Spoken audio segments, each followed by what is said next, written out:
and it flies at my face. I scream. My neighbors come out. They're like, "Are you okay?" And I was like, "It was a duck and cicadas and a duck and cicadas," and that's all I could say. This is On Call. Wow, this would be really cool to just wear scrubs all the time. Then you don't have to think about what you're going to wear to work. Joke is awesome. We're here to answer your questions. We can sit down and discuss them. Wait, I gotta go. I'm on call. Wait, you're on call? I thought I was on call. Welcome back, everyone, to another episode of On Call with April and Alicia. I'm April. And I'm April. Just kidding. I'm Alicia. And we're in June. June. And guess what, April? It's officially summer, right? It's winter or I almost said winter. Winter solstice. No, it is summer solstice. Winter. It is your favorite time of the year. Favorite time of the year where everything burns because of the heat and we don't get enough rain. But that's okay. Because guess what? We already talked about last episode, but it's also hurricane season. So yeah, I know. I'm in my wheelhouse, girl. How are you? I'm good. Keeping busy, you know. How's the summer going? For summer. Yeah. It's good. Yeah. I feel like the summer going, for those that don't know, like April's kids like are in school till like middle of July. Just kidding. Not really July, but my kids, so like I feel like my kids have been out for a month and she's like, "Well, my kid's last day." And I'm like, "Last day?" Yes. Yeah. They do go later. Our summer's your kids, practically over. Your kids go back earlier than mine. But yeah, they go to like the middle of June, which it does seem late when I talk to other people, but you know, they don't go back till after Labor Day. So we have all of August, which is good. Well, you have the best part of the summer because I want to share something with you. Let me hear it. About what's happening in Cincinnati, Ohio, currently. Are you familiar with cicadas? Yes. Do you have cicadas in Maryland right now? We don't have them right now.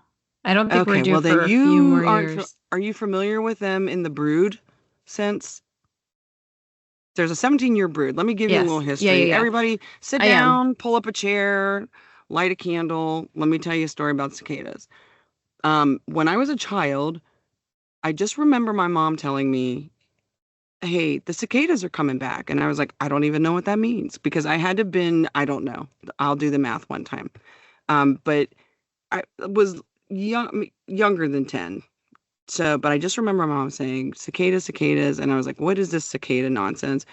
And then all of a sudden I remember just hiding out on a porch because you couldn't walk outside without just being pinged with the scariest looking freaking bug I've ever seen in my life. Well, not scarier than a mole. That's not a bug, but it's a scary looking little creature. So, when I was a kid, like there's this local pizza place called Snappy Tomato Pizza, and they changed their hook to like Snappy Cicada Pizza, and they were using cicadas on their pizza, and people were buying it. It was I'm going to use a trigger word, traumatic. It was triggering. It wasn't. It was just kind of gross to me that I was like, Snappy Cicada Pizza? Sorry. Not trying to like throw shots, but so apparently this brood then lays like their eggs and then they come back every 17 years. So the 17-year brood is back. And because I don't watch standard news, had no idea, or local news even. I look out at my trees a couple weeks ago. I was like, what are all these things on my trees? And then I realized, oh my gosh, those are cicadas. But it's quiet. And then I feel like it all went the noise. Hog wild. Yeah, it's the noise. What's that from? Is that from Dr. Seuss? Yes. The Grinch. Yes. Of course. The Grinch. The noise. So I'm like, oh, and now suddenly I'm, like 85 because I'm like, oh, look at that blue jay. Oh, wow, look at that. I have all these birds in my yard. Well, they're eating the cicadas out of the ground. Okay, fast forward.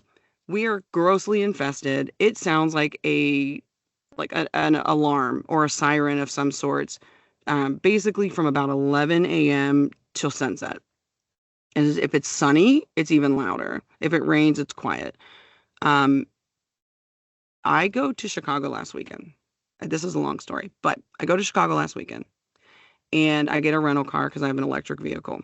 And I pull the car into the driveway, run into the house. I wanted to grab my luggage, come back out. I'm not really paying attention, but I go to grab the handle and there's cicadas basically all over that like driver's side of the car. But when I grab it, the cicada, Oh. its body's heavy, like stink bug heavy, but it like makes this like this really weird sound, and it feels like it's attacking you, but it really has no idea what it's doing. And I like panic, drop all my stuff, and I run over to get the hose. And I thought I'm just going to spray the car down to get all these cicadas off. So, because I was afraid if I opened the door, they'd fly in. Mm-hmm. Grab the hose, turn the hose on, turn the hose kind of towards a house. There's rose bushes and a couple like whatever, like gardening, landscaping bushes. Turn the hose towards a house because it comes out hot first. I wasn't trying to be cruel, but I just wanted them off the car. And a freaking duck flies out of my bushes and smacks me in my face. No, I'm not lying. I guess I panicked it with the water. I didn't even know if duck is gone. Duck? I don't have a pond at my house. They There's a probably were like, duck, what is honey. this lady on? There's no duck. Somebody call 911. She is not okay. But no joke. I was like, I feel like Crocodile Hunter. I don't know. Like, I didn't sign up. This is not Animal Planet. I'm Weather Channel. I am not Animal Planet. So, we are rocked with cicadas right now, and I am peacefully watching from inside the house these days. We were just talking about them the other day because Molly really doesn't like them. And I can't remember. We have a few more years till they come again.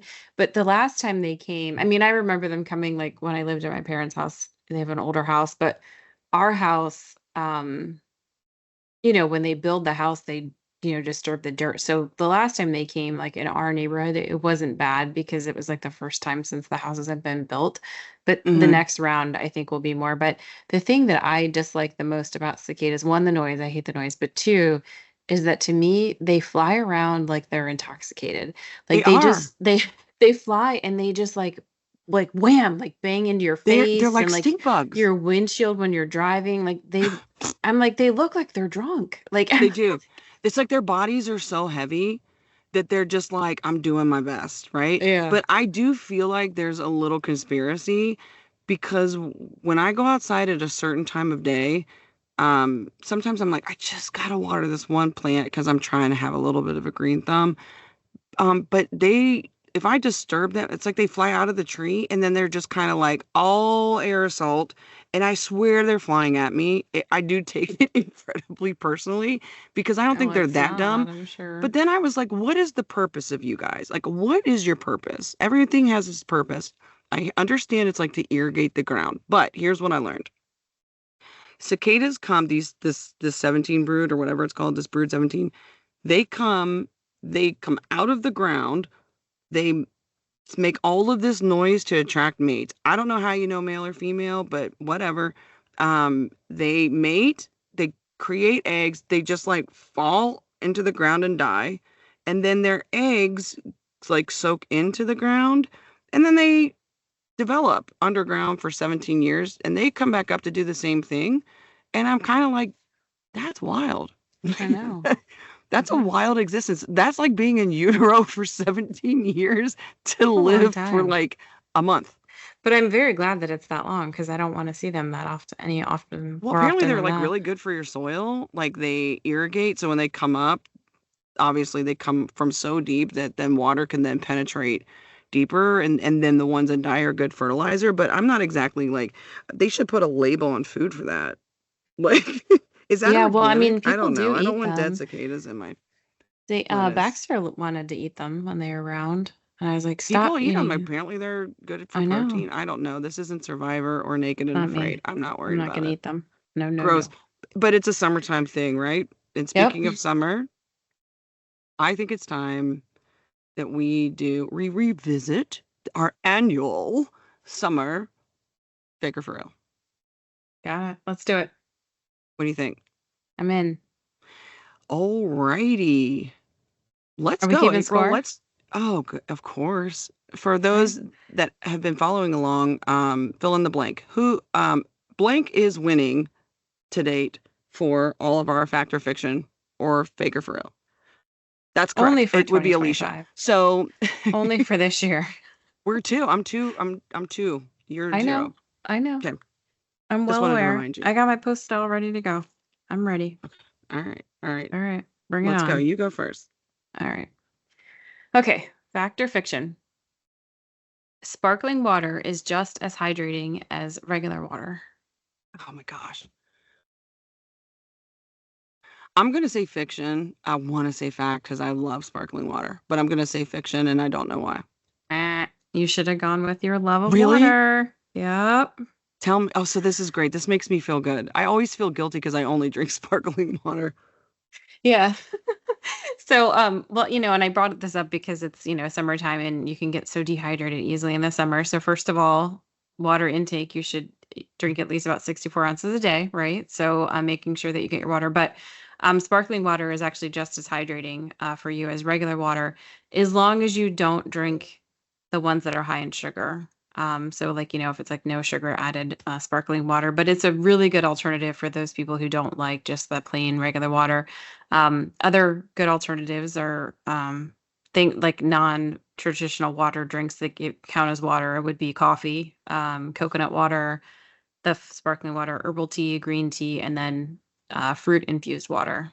But does it? Well, I've always heard that like coffee is a dehydrator because of the caffeine. Yeah, I think it is, but it still gives you some water. So I mean, At least you're getting water. Yeah, I wouldn't It's use that better as your than I guess primary like shots source. of whatever Right. your fill in the blank liquor is. Okay. All right, April. I like that one. Now I've got a fact or fiction for you. Okay. All right. It's summertime. It's hot, and I like the heat. Not everybody likes the heat, but my fact or fiction is heat stroke always starts with heat exhaustion. I don't like the word always. See? Yeah, that's a little tricky there, aren't you? Context clues. I know.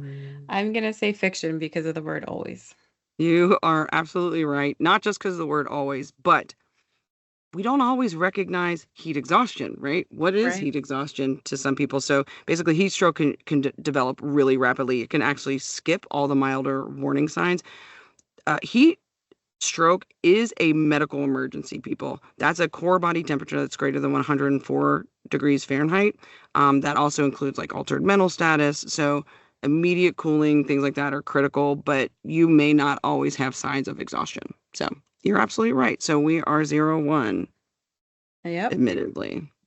Your turn. It's a great way to start out. All right. You're cool for the summer. Ding, I know. Ding, ding. Like, I know. All right. So fact or fiction, eating watermelon seeds is dangerous for you. Fiction. Watermelons is perfect, so its seeds have to be perfect. Okay. Well, did you ever hear? Well, will you grow a watermelon in your belly? Yeah. Did you hear that when you were a kid? That's what actually, I swear that's what all women said. Like, what's in your belly? And they're like, I swallowed a watermelon seed. It's like, oh, that's great birth control. It grows a baby? It's so weird. Funny. But yeah, so interestingly, I didn't know this about watermelon seeds. They are perfectly safe to consume. They're harmless because they are solely made of fiber. So when you eat them, so you it's actually swallow good them. For us. Yeah, you'll swallow them. It just goes through your digestive tract, and that's it. Here's a kind of gross question, but do we break it down? Because we don't break corn down. Do you break a seed down? I don't know, actually. Be better prepared next time, April. Okay. You can watch for that next time you eat watermelon and let us know. Anything that has to do with vowels, just kidding. I'm not at that age just yet. Okay. I'm going to do a little bit more medically question, and this is going to be multiple choice. Okay. Ready? Yeah. So which of the following is the earliest symptom of hyponatremia? For those listening that aren't medical, hyponatremia is low sodium, very low sodium levels in your blood. So which of the following is the earliest symptom of hyponatremia from overhydration during endurance events during hot weather? One more time. Yeah. Do you want? That was a question. Oh, do you want? Nope. I think I'm good. Okay. Ready? A, seizure. B, shortness of breath. C, nausea and headache. D, bradycardia or low heart rate. And this is the first sign? Early sign. What's the earliest sign? C. Nausea and headache? Yeah. Ding, ding, ding. You're on a roll. I'm so smart. You are so smart. Maybe I just need to use medical terminology. Yes, earlier. Just needing a big, complicated question like that, and I got it. That's right. She's like, cross this word out. This doesn't mean anything. Okay, the earliest signs of hypernatremia or low sodium for everybody listening. It mimics heat exhaustion, which we were just talking about, but it does include headache, nausea, and confusion. But the key part to that question was talking about overhydration, and that's one thing that I think is important to talk about because we think, we do this a lot with our kids. Drink water, drink more, drink Gatorade, drink. You can overhydrate. And when you give your body too much fluid that it doesn't need, it actually wastes the elements that you do. So your sodium can drop, and that can be very, very dangerous for your brain. It can cause seizures eventually. It can cause a lot of illness, including death. So the earliest signs to look for: nausea, headache, and just be mindful about what you're actually replenishing. Just because it's hot outside doesn't mean that you need to drink extra. It's about what volume your body is losing. Correct. That's a good one. I'll take a loss for that question because that's such an important. It really is. It's very important for people, especially with sports. Yep. Yes. Yep. Okay. All right, you're on. So I'm not keeping score. It's 2-1. I wasn't keeping score anymore. Because when you're losing, we don't keep score. I forgot. Okay. That's right. I'm gaslighting you. All right. Multiple choice. Which of the following is not helpful for jellyfish stings? Ooh. A, seawater. B, urine. C, vinegar. Seawater. Am I wrong? It is B. You are urine? Wrong. I thought everybody says pee on you.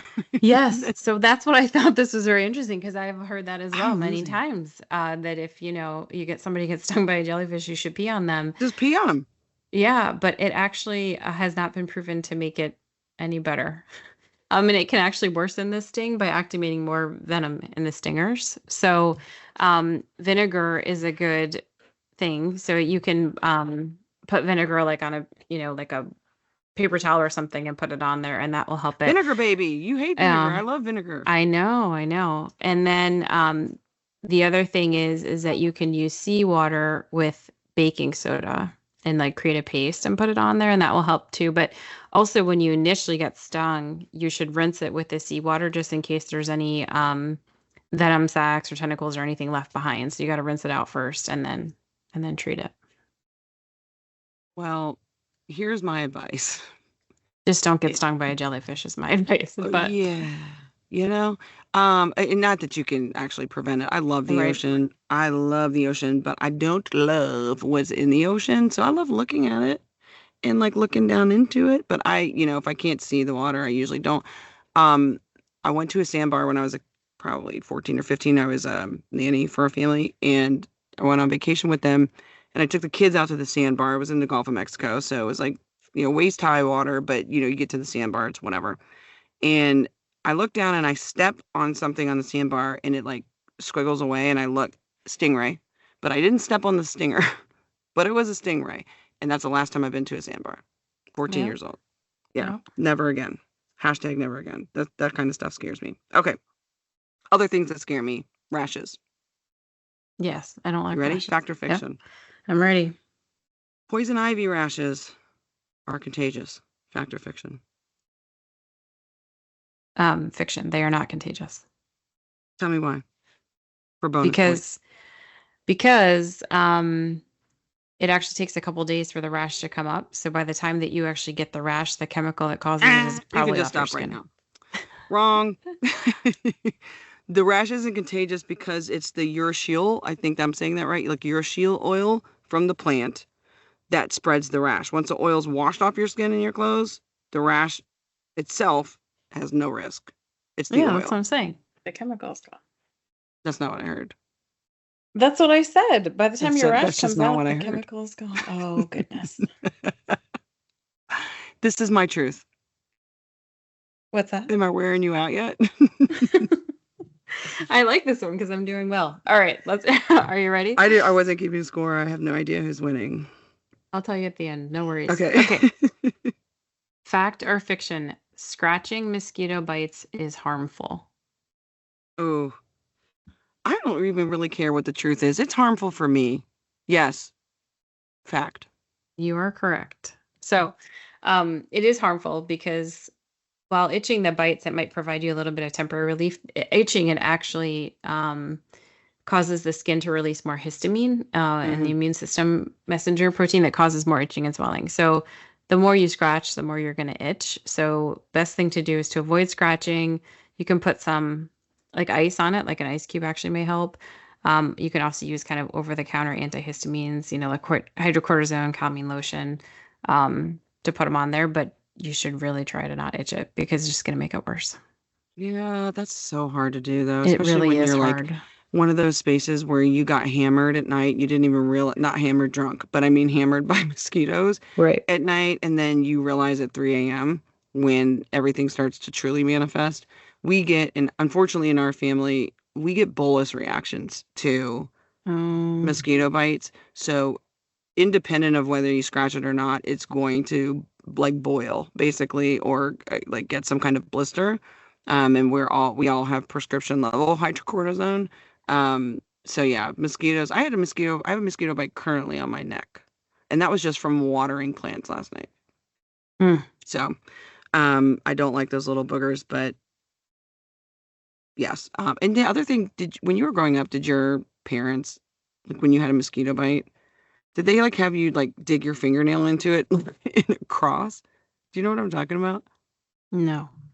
So like for some reason my mom would always say like if you took your nail, like, not scratched it, but you like embedded it into the mosquito bite, like and made a cross, that for some reason that made it stop itching. As an adult, inherently I still do that. It does absolutely nothing. But I just wondered if that there's was no like logic something. on why that would actually help at all. But all Yeah, right. no, I think it just actually aggravates things more, to be honest with you. But for some reason, I still do it because I love chaos, I guess. I don't know. Okay, we were just talking about marine life, right? Yep. And being a beach girl. This is going to go multiple choice. What's the most common marine injury treated in the United States in the emergency departments during the summer? A, shark bites. B, jellyfish stings. C, coral cuts. D, stingray injuries. Oh. I think I'm going to go with the coral cuts. Finally, you got one wrong. Jeez, it's about time. Okay, you're absolutely wrong. Well, thank you. One more time. You are absolutely wrong. No, actually, stingrays. Stingray stings are the most common marine envenomation in the United States. Typically, they involve that puncture wound. So remember I was saying, like, I stepped on one, but I didn't step on the spike. Yeah. So it's like really, I liken it kind of like scorpion, like what Austin deals with in Arizona. But very intense localized pain, especially like in the warmer coastal waters. There's just more of them there. Not so much shark presence. I know we've seen a lot, at least on social media. You've seen a lot in the last year or two, but nope, stingrays. They're our biggest threat. I don't know that I've ever like seen a stingray while I was swimming in the water, but they could have been there and I just didn't know it. I think we think these majestic, and they are majestic. Like if you go to an aquarium, but it's usually first they go under the sand, so you don't see them. Yeah, so you end up stepping on them because there's sand covering them. And that's largely, again, sandbars. They're not coming all the way into land. So don't be adventurous in the water. That's my take home. The older I get, the less adventurous I am in the water. I really don't want to like deal with anything. Yeah, I'm like, I don't know. That's their home. Yeah. Not mine. I don't let people in mine, It's true. All right, we'll do one more. Let's go around. All right. Fact or fiction? Sea or salt water helps heal wounds. Fact or fiction? Oh, I'm just going to say fact because it's salt. It is actually fiction. Is it? It is. Salt's good for everything. I know.